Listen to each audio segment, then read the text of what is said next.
we had the undisputed WWE title match between Cody Rhodes and Randy Orton. Randy Orton, of course, won the Elimination Chamber a couple of weeks ago and is now facing his longtime friend, Cody Rhodes. And I've talked about this on the last show, but there was no way, absolutely no freaking way, WWE was going to have a babyface versus babyface dynamic. If you look at the crowd reaction that Cody got last year at WrestleMania, Cody got booed out of the building. Let's be real with ourselves. He got booed out of the building. He did. He got booed out of the building. And look, even though, and I talked about how, you know, in a way there's kind of seeds planted for a Cody Rhodes heel turn, and I know everybody's claiming for a Cody Rhodes heel turn. I don't think it's going to be happening now. Like, I think it's either going to be happening later this year, and maybe that's even a little bit too early, or maybe next year. But a Cody Rhodes heel turn, even though, you know, the signs are in a way there, and even though, you know, there's a lot of that Cody fatigue, and trust me, I feel it too. Like, when I was watching Cody Rhodes cut that promo before Randy turned heel on SmackDown, I was like, oh, here we go. It's the same old Cody shtick. Like, I started to get a little bit tired of it. You know what I'm saying? And look, I'm a big Cody Rhodes fan. And look, yes, I don't care what anybody says. I'm a Cody crybaby. But, I mean, the Cody fatigue is still there. The Cody fatigue is still there. But there was no way WWE was going to do a babyface versus babyface dynamic for this match. Absolutely not. Somebody had to go heel, and it was obviously Randy Orton. It made the most sense. Because you're not going to have a babyface Randy Orton going up against the heel Cody Rhodes. It just doesn't make any sense as well. But the heel turn that Randy Orton had on SmackDown last Friday was well executed, brilliantly done, in my opinion, well produced. It was, of course, during the contract signing on the same night where in kayfabe, Drew McIntyre quit WWE in kayfabe, of course, because he lost his WWE title and his reign ended relatively early. But yeah, basically they had a contract signing. And Cody Rhodes was basically putting over Randy Orton, as he always does, kind of like, you know, the lame babyface shtick. And Randy Orton, of course, you know, was listening to everything that Cody Rhodes had to say. And he ended up signing the contract only for him to snap on Cody Rhodes, basically slamming his head onto the table where the contract was. And then he was just going to go all out. Like, all out on Cody Rhodes. And what happened was he grabbed the steel steps. He drilled the steel steps through the head of Cody Rhodes. After that, Cody Rhodes was just basically laying on top of the steel steps, and like just the visual of Cody's, you know, Cody's blood. You know, I can remember when Cody was in AEW, everybody joked about how many times Cody Rhodes always bled in his matches. Like, if you watch the Dustin match, if you watch like literally any, you know, major Cody Rhodes match in AEW, he always bled.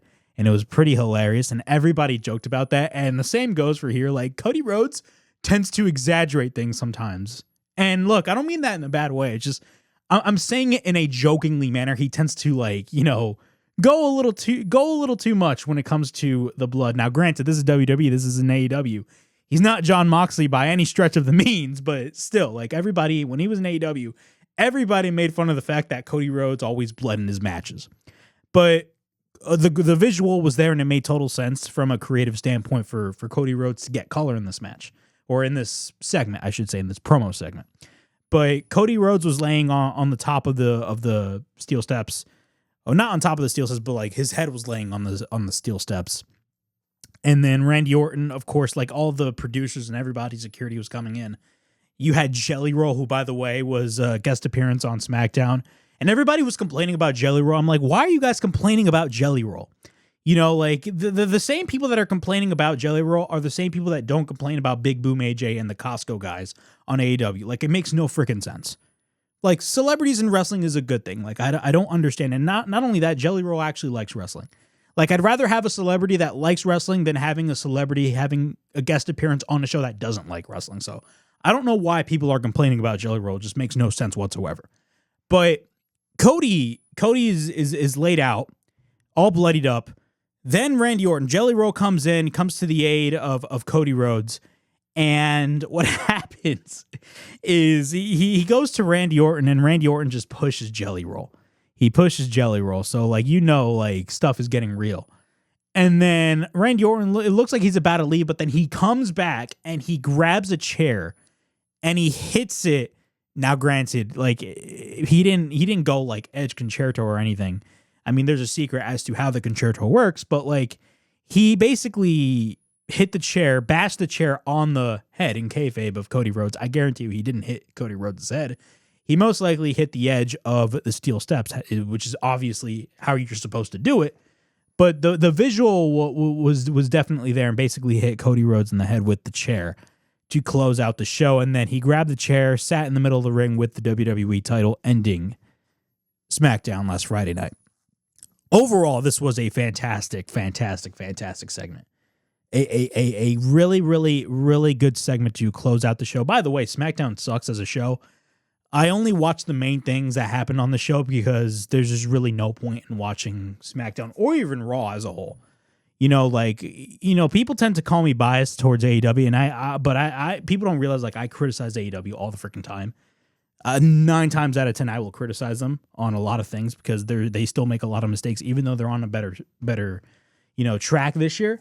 But, like, in terms of, like, the WWE shows like Raw and SmackDown, I just can't watch those shows in full. I just can't.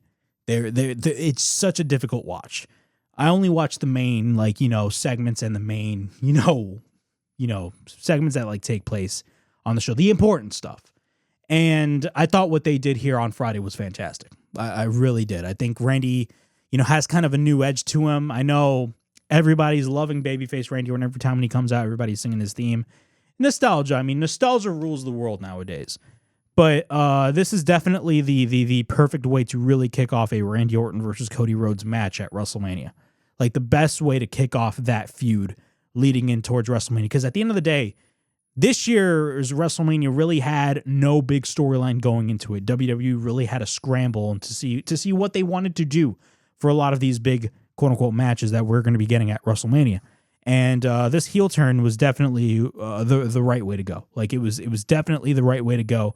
And I thought the presentation was absolutely fantastic. Whoever produced this is a freaking genius. And that's not saying much, but it was a fantastic segment. We're going to be getting Cody Rhodes versus Randy Orton. This is not going to be the main event of WrestleMania. This is going to be the main event of night 1, but that's not really the real main event. The real main event of WrestleMania is the main event of night 2.